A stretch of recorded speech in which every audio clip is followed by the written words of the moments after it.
Hai, hello, Assalamualaikum, salam sejahtera. Anda sedang bersama saya, Rusdi Reza, dan channel saya sendiri, Rusdi Reza. So, sekian hampir 2-3 bulan aku tidak ada konten. Jadi, inilah seperti yang dijanjikan konten aku untuk, aku rasa ni kita consider aku rebrand lah balik. Tapi sebelum kita mulakan dengan apa yang aku nak share dengan hari ini, so dalam minggu ini, aku ada sesuatu yang kita buat special sikit lah. So, minggu ini aku ada cerita pasal ini. Kan KKL nak handle my medical. And then, minggu ni setelahkan ubat sebab aku dah transfer apa yelah sebab kita dah pindah ke Kajang kan, so aku kena dah tukar aku punya perubatan medical aku daripada KL ke hospital Kajang sekarang ni sebab macam malas nak ulang alik sebab masa hari ke MCO hari tu aku penat sangat. Sepatutnya aku kena ambil ubat hari tu, bila MCO aku kena home kena quarantine kat rumah, aku tak boleh keluar, so aku risau ubat aku macam mana. Jadi aku pun macam tak apalah.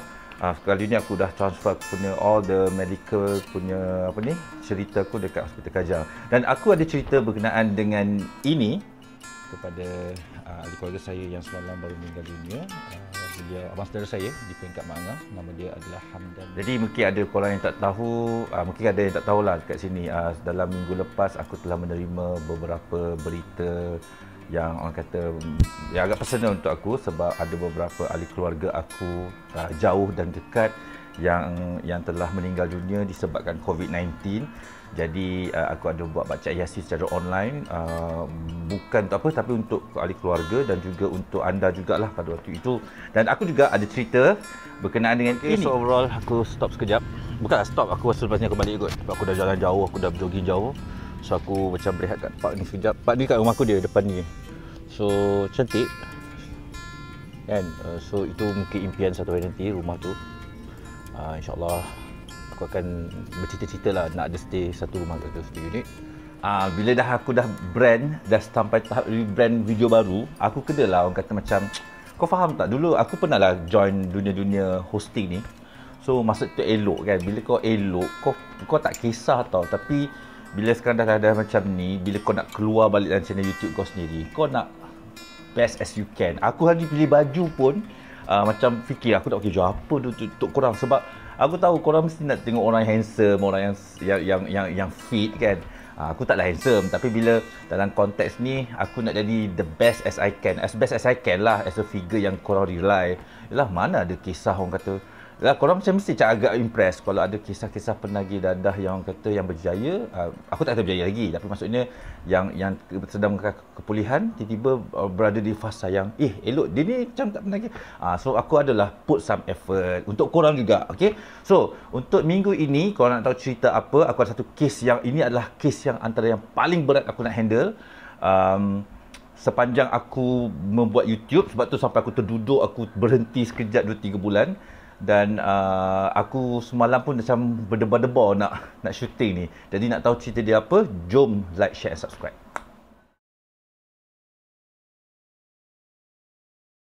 Okey, untuk kisah untuk kali ini, kalau kau tengok tajuk dia pun macam panas kan. Dia takkanlah panas. Okey, for some people untuk tajuk ni ataupun untuk isu ni sebenarnya mungkin terkejut. Tapi untuk orang macam aku sebenarnya, untuk orang-orang macam ADK ke, recovery coach ke, diorang sebenarnya tak terkejut sangat pun sebab kes ini memang berlaku di Malaysia. Tapi untuk create awareness, untuk buatkan korang tidak menggelabah kalau korang kena atau berhadapan dengan masalah ini, aku rasa aku nak share satu perkongsian daripada seorang followers aku kot. Aku consider sebagai followers. Dia dah call aku lama dah. Cuma bila aku check balik perbualan aku rakam dan aku ada check balik aku punya Facebook conversation dengan dia, message. So adalah beberapa input yang aku rasa aku share dengan korang. Aku harap figure ini, aku rasa figure ini dah okey dah. Cuma apa yang aku nak sampaikan kat sini agak berat. Kenapa aku kata berat? Sebab aku takut aku salah cakap. Sebab cara aku mungkin berlainan dengan certain people yang profesional. Faham tak? Maksud profesional kat sini mungkin ada setengah ahli kaunselor ataupun psikologis kata, tak boleh macam ni. Tapi kalau kau tanya aku as a recovery person, orang yang dalam kepulihan, inilah jawapan aku. So satu hari aku dapat terima satu message, macam biasalah message daripada satu Facebook ni. Okey, nama dia, akaun dia tak payah cerita lah, tapi aku letakkanlah satu watak ni, nama dia adalah Puan Laila. Puan Laila ni mengadu kat aku, dia kata dia sekarang ni depressed sebab dia baru dapat tahu yang suami dia menghidapi HIV positif. Okey. So aku rasa macam pada peringkat awal macam itu bukan aku punya bidang kot pada peringkat awal. Tapi bila dia cakap tak, sebenarnya adalah okey, dia kata satu hari tu kejadian dia adalah dia kata suami dia seorang yang bekerja, okey, profesional, dan suami dia seorang yang macam outstation. And then dia kata pada peringkat awal perkahwinan dia dah ada 2 anak. So Puan Laila cakap peringkat awal perkahwinan ni mula-mula okey, suami dia is kind of romantic, soft spoken, tapi lama kelamaan dia kata suami dia adalah orang yang sangat stern, sangat-sangat tegas. Tapi dia tak pernah pukul lah Puan Laila ni, tapi dia sangat tiba baran, dia ada moody dia tiba tak nak pergi kerja. So satu hari dia nampak suami dia macam depressed down, dia macam sedih, sangat sedih. And then suami dia approach dia, minta maaf dekat dia sebab dia kata suami dia dah HIV positif. Jadi Puan Laila ni terkejut lah, sedih, down dan sebagainya lagi. Jadi pada waktu itu dia kata dia sangat, orang kata macam hidup dia dah punah, faham tak, sebab suami orang yang percaya HIV. Jadi dia tak nak kacau keadaan suami dia tu, dia biarkan dulu lah sampai suami stabil. Dia kata I need a reason kenapa HIV, adakah dia ni mempunyai perempuan lain. Jadi kes cerita dekat sini apabila sampai satu tahap suami dia mengaku yang dia kata suami dia pernah, orang kata mengambil substance ataupun mengambil methamphetamine ataupun ais, dan pernah, orang kata, menjalankan hubungan songsang. Maksudnya dia ambil substance untuk leisure purposes bersama dengan lelaki. Jadi suami dia cakap dia rasa dia dapat HIV tu daripada budaya gaya hidup dia itu. Okey, jadi soalan dia kat sini, apa yang perlu dia buat? Bagaimanakah, orang kata macam apa yang pada waktu itu pada waktu itu dia tanya aku apa yang perlu dia buat, dia nak bercerai ke? So dia kata sebab suami dia sekarang dalam keadaan yang macam memerlukan dia, sangat-sangat lost kan. Okey, so sekarang ni kita akan tengok permasalahan ini satu persatu. Jadi guys, kalau korang nak tengok, okey, bila cerita Puan Laila ni, dia cerita suami dia first HIV, kedua menggunakan substance, yang ketiga adalah, orang kata, saya tak berani nak cakap benda ni, tapi kalau ikutkan masalah ketiga adalah dikatakan menjalan apa ni, how to call it, menjalankan hubungan songsang lah, having sex with a guy, macam itulah ayat dia. So kalau kita kenal pasti tiga-tiga ni, inilah antara 3 masalah yang sebenarnya dialami oleh Puan Laila dan juga suami dia. So macam mana nak selamatkan rumah tangga dia ni.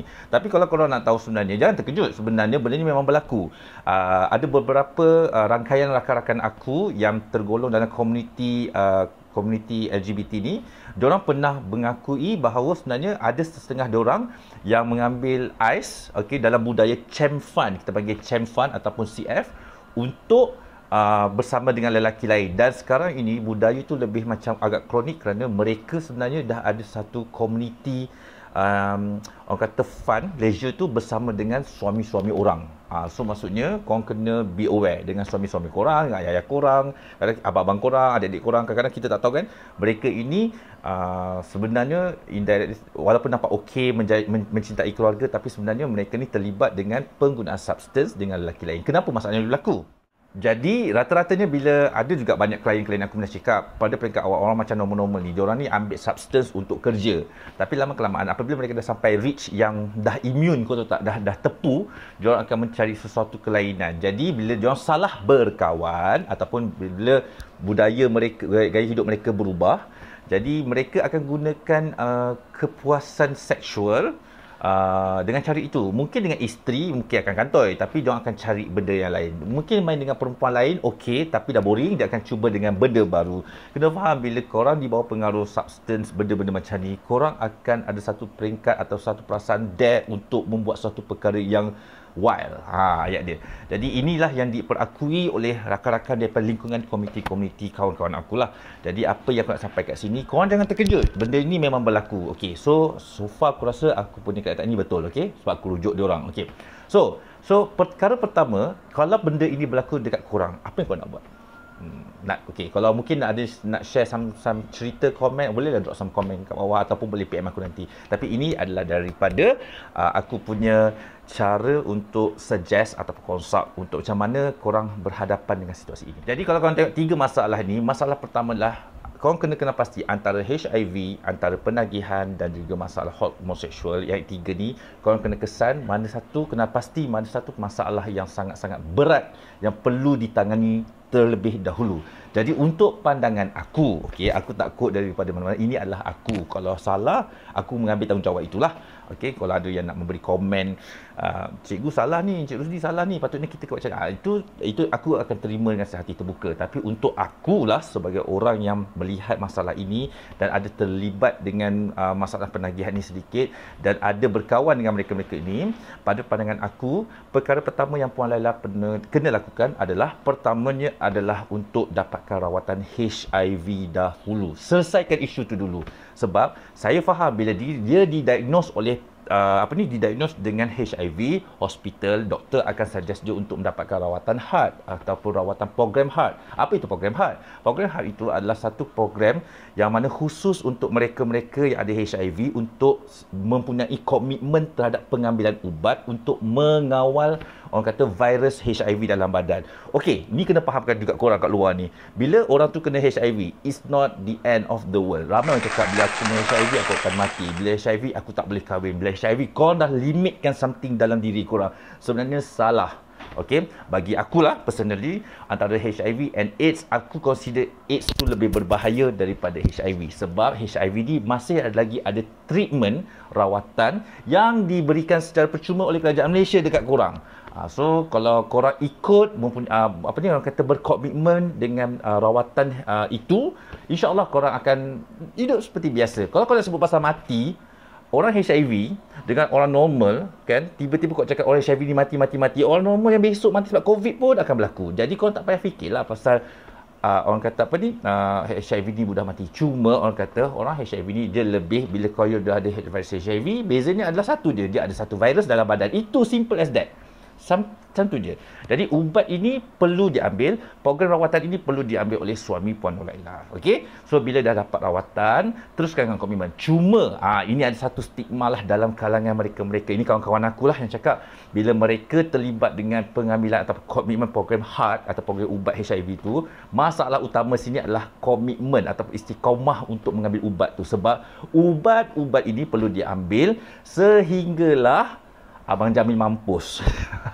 Ataupun anda ni kena ambil ubat ni sampailah anda mati. Bahasa kasar je lah. Tapi dalam kata lain-lain, sebenarnya orang-orang yang ada HIV ni, mereka perlu mengambil ubat ini sampailah riwayat mereka tamat sebaik-baiknya. Jangan skip satu hari sekalipun.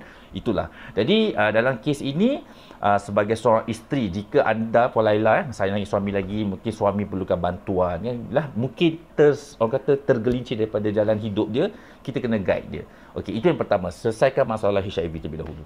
Okey, memasuki isu yang kedua, antara homoseksual ataupun penagihan. Untuk pendapat aku rasa korang kena tengok dahulu masalah penagihan. Puan Laila kena kenal pasti, orang kata berbincang, berborak, having a good conversation with your husband. Adakah suami Puan Laila ini seorang drug user atau drug addict? Pengguna dadah ataupun drug addict. Apa yang membezakan mereka? Ramai yang confuse kat sini. Drug user ni adalah orang yang mungkin dia ambil tapi dia tidak menjejaskan hidup dia. Faham? Tapi macam drug addict. Okey, sebab ada orang cakap kat aku, cikgu ni drug user kot. Faham tak? Ada suka borak-borak, mungkin saya drug user. Aku admit I was a drug addict. Apa itu drug addict? Drug addict adalah apabila engkau mengambil substance. Aku pernah ambil ais, okey? Dan bila aku ambil ais dan aku telah membuatkan hidup aku miserable, dan ais yang aku ambil ni telah membuatkan 3 perkara dalam figure aku sebagai manusia berubah. Pertamanya, your thoughts, the way you think ataupun kognitif. Bila kognitif kau berubah, kau ambil ais, kau berubah, kau dah macam orang kata menjadi paranoid, kau rasa itu salah, itu betul, faham tak?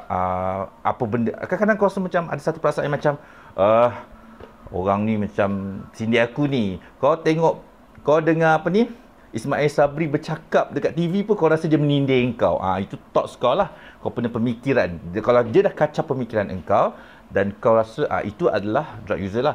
Dan yang kedua pula, bila dia dah kacau behavior kau. Behavior kau tu maksudnya adalah apabila kau dah tak boleh pergi kerja, waktu tidur kau dah berbeza, kau dah tak nak makan, tiba-tiba fizikal kau kurus, bau badan kau semacam, kau cakap pun artikulasi engkau pun macam kacik kita panggil kan. So benda-benda macam tu Ia adalah orang kata drug user. Drug addict. Dan satu lagi is emotion engkau. Emotion engkau sangat sensitif, sangat rapuh.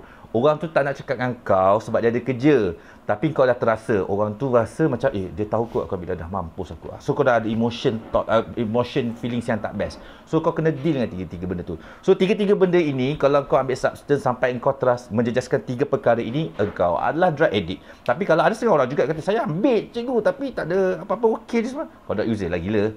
Sebab dia tak kacau. Tapi kau jangan rasa kalau kau drug user, engkau tidak boleh berpindah kepada drug addict. Sebab pengambilan itu, kau tak rely, kau tak reach point yang engkau akan bergantung dengan substance kau. Itu point aku. Jadi, kepada mereka-mereka di drug user yang kat sana yang bangga sangat tu, be careful dengan statement korang kadang-kadang. Kadang-kadang kita, sebab kau kena ingat undang-undang ni banyak cara. Engkau memiliki substance pun dah kena charge kan. Apatah lagi memasuki substance dalam badan korang. Okey, so kenal pasti dahulu suami Cik Laila ni macam mana, Puan Laila ni macam mana. Dia adalah drug user atau drug addict. Tapi kalau ikutkan dari segi penyampaian cerita Puan Laila ni, aku rasa suami dia adalah drug user saja sebab dia menggunakan untuk leisure dia, having fun atau having sex dengan lelaki. Kalau you seorang yang macam pukul, faham tak, sampai level pukul Puan Laila, mengabaikan tanggungjawab, tak bekerja sebab dia kata suami dia masih bekerja lagi. So okey lah, aku rasa macam drug user lagi kot. Tapi kalau you adalah drug addict, okey, perkara pertamanya adalah kalau benda ni berkena kat korang kena dapatkan bantuan dan rawatan di mana-mana pusat pemulihan. Sekali lagi, aku bukannya orang kata duta kepada MESEC. Aku bukan duta pada ADK. Aku berkawan, aku networking bersama dengan baik. Jadi, apa yang aku nak sampai kat sini, aku kena menjernihkan dunia-dunia pusat pemulihan ni. Pusat pemulihan bukanlah satu tempat untuk satu tempat untuk apa panggil? Memberi layanan kejam kepada mereka. Tak. Kalau kau tengok dia agak strict, faham tak? Sebab memang strict lah. Korang pun kalau ada family members yang terlibat dengan drug addict pun, kau akan tahu perangai dia macam mana. Takkanlah kau nak kena macam pampering sangat kan. So sebenarnya dia ada win-win, dia ada pampering, dia ada strict sikit. So apa yang aku nak sampaikan sini, kalau dia adalah drug addict, dapatkan rawatan. Macam mana tu? Call lah AADK, tanyalah pusat-pusat pemulihan mana yang ada. So kat sini kita ada MESEC, aku syorkanlah call lah MESEC, tanyalah pengasih ke, tanyalah orang kata Darul Islah ke, Committed ke, Rumah Sahabat ke, banyak lagi pusat-pusat yang ada kat Malaysia ni. Cuma aku nak bagi tahu kat sini, Semenanjung lebih banyak pusat pemulihan dadah persendirian daripada Sabah Sarawak. Ini yang berlaku kepada conversation aku dengan kebanyakan klien-klien aku yang berada di Sabah Sarawak. Sebab kadang-kadang dia nak hantar anak dia orang kat mana. So aku kata, aku tahu Sabah Sarawak tak ada. Ada ADK, tapi ADK pun dia ada kota juga. Sebablah kita punya masalah penagihan ni makin tak ubah. Diorang kena stay sana like 2 years kan. Kita tak boleh macam hari ni masuk kau keluar esok. So kita faham benda tu. Tapi aku nak beritahu kat awal kat sini, mungkin kalau ada kat luar sana yang nak buat satu macam kata satu bantuan, aku rasa aku suggest korang buatlah pusat pemulihan dadah persendirian di Sabah Sarawak. Kalau ada pun yang untuk yang beragama Islam tak banyak dekat sana. Jadi sebab yang klien aku banyak Islam lah, jadi korang kata datang di Semenanjung. Itulah kos yang perlu dibayar oleh korang. Okey, bercakap mengenai homoseksual ni, aku bukan penyokong, aku bukan penidak. Aku bukan membangkang mereka sebab cycle aku sekarang ni, aku berkawan dengan orang-orang yang berada dalam komuniti LGBT yang nak berubah. Jadi aku adore sangat orang-orang macam ni, orang-orang yang nak berubah, orang-orang yang nak mencari Tuhan. Jadi korang kena faham dekat sini, jika ada masalah homoseksualiti ni, macam kau kena faham dalam lingkungan yang sebenar-benarnya. Jadi approach orang yang homoseksualiti ni, dia bukan approach yang macam tentera, faham tak? Korang kena berbincang, diskusi. Dan aku tahu mungkin ada some of them yang sangat outspoken, liberal kan. Macam korang tengok ada beberapa figure-figure kat Malaysia lah, aku tak nak sebut nama dia orang kan. Diorang ni agak macam liberal. Tapi korang nampak yang apa yang korang nampak dekat media. Tapi sebenarnya di Malaysia ni ada terlalu ramai. Aku sekarang ni aku belajar dengan satu kelas tau. Kelas ustaz ni daripada MAIS. So dalam kelas ustaz tu, aku ada jumpa ramai sangat sahabat-sahabat aku dalam golongan komuniti LGBT yang transgender, yang mencari Tuhan. Jadi bila aku berkawan, bergaul dengan diorang, aku rasa macam, aku salah selama ni. Aku memberi satu tanggapan yang salah. Jadi sebenarnya orang-orang macam ni perlu disantuni dengan betul. Diorang pun nak bertuhan juga sebenarnya guys. Jadi orang-orang yang mungkin ada masalah macam aku ada masalah macam aku suka lelaki, aku suka perempuan, aku rasa ada jiwa wanita dalam diri aku. Kadang-kadang kita nak cakap tu kita tak faham, okey? Kita tak faham apa yang dia alami. Jadi sebenarnya dari segi dakwahnya dekat sini, untuk menyelesaikan masalah Puan Laila, dapatkan bantuan dengan orang-orang yang boleh menyantuni suami Puan dengan cara yang baik. Antaranya mungkin kita boleh jumpa kaunselor-kaunselor yang profesional, kita boleh cari dekat, kita boleh rujuk dengan pakar-pakar kaunseling yang psikologi. It's not psychology lah. Saya rasa counselling psikologi ni untuk ni, untuk daripada mungkin kita boleh rujuk ustaz-ustaz ataupun majlis-majlis agama yang dipercayai. Contoh macam aku ada MAIS lah. So ada ustaz daripada MAIS yang relax dia borak dengan dia orang macam biasa. Tak pernah judge dia orang pun. In fact, dia orang transgender sebenarnya. Dia orang pakai je tudung tu. Tapi kalau ikutkan kalau kita, kau dia apa kan. Tapi ustaz tu tak judge pun. Kau siapa nak judge? So aku rasa macam terharu bila aku tengok ustaz tu berakhlak dan mempunyai satu penyampaian yang macam tu. Aku sangat respect dengan wow, Islam ni sangat cantik sebenarnya. Jadi untuk menyelesaikan masalah macam ni, untuk aku rasa aku berpendapat untuk masalah Puan Laila ni, suami dia hanya menggunakan substance untuk keseronokan nafsu seks dia orang, faham tak? Jadi dia cuba-cuba. Ini kau dengar yang dia main dengan lelaki, kau tak pernah dengar lagi ada yang ambil substance main dengan binatang, ada yang main dengan anak sendiri, ada yang main dengan pokok. Sebab kata kawan aku dulu, pokok tu kalau berkemaluan pun jadi. Jadi kalau kau nak faham kat sini, itulah pandangan untuk substance. Okey, so aku harap jelas saya dekat sini apa yang aku nak sampaikan, sebab aku takut aku sampai benda yang salah. Jadi kalau kau nak tengok dekat sini, 3 permasalahan itu. Yang pertama, selesaikan yang dapat rawatan cepat ni, HIV dulu.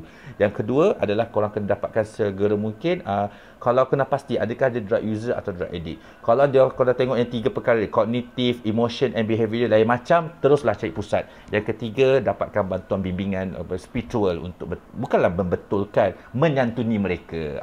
Kau nak cakap membetul-betulkan, kadang-kadang aku ada satu benda yang aku tak suka, yang aku belajar dengan NGO baru aku ni. Dia suka ramai orang luar sebut cakap macam is out of norm, faham tak? Orang-orang komuniti LGBT ni melanggar norma kan. Dia kata engkau dilaknat lah, engkau ni patut ni lah, ni semua engkau patutnya lepas ni. Aku nak tanya soalan, yang cakap tu engkau tu sendiri yang melanggar norma, sebab engkau dah ambil kerja Tuhan lah sebenarnya yang memberi hukum.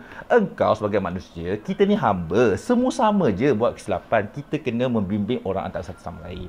Jadi faham kat sini So aku rasa macam lega pula aku dah share dengan benda-benda ni, sebab aku rasa ini adalah antara permasalahan yang berat sangat. Berat untuk aku sharekan sebab dia merangkumi 3 isu, yang mana 3 isu ni sebenarnya dia relate dengan advokasi aku, iaitu talk about substance abuse, deal with your emotion and be aware with your HIV and AIDS. Okay? So aku rasa untuk hari ini sampai di sini saja konten aku.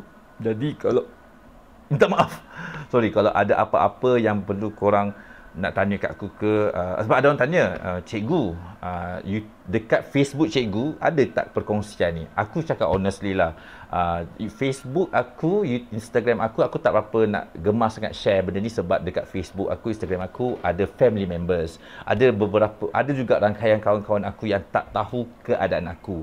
Jadi dekat sana lebih kepada kalau korang hi, hey, say something apa, tak ada masalah. Kalau permasalahan nak share dekat sana pun tak ada masalah. Tapi YouTube aku memang ini adalah dakwah aku. Orang kata niat aku untuk aku share kat korang. Jadi itu saja daripada aku. Terima kasih. Jangan lupa like, share and subscribe. Terima kasih juga kepada anda kerana terus menyokong channel ini. Sampai jumpa lagi untuk minggu depan untuk konten yang berikutnya. Assalamualaikum.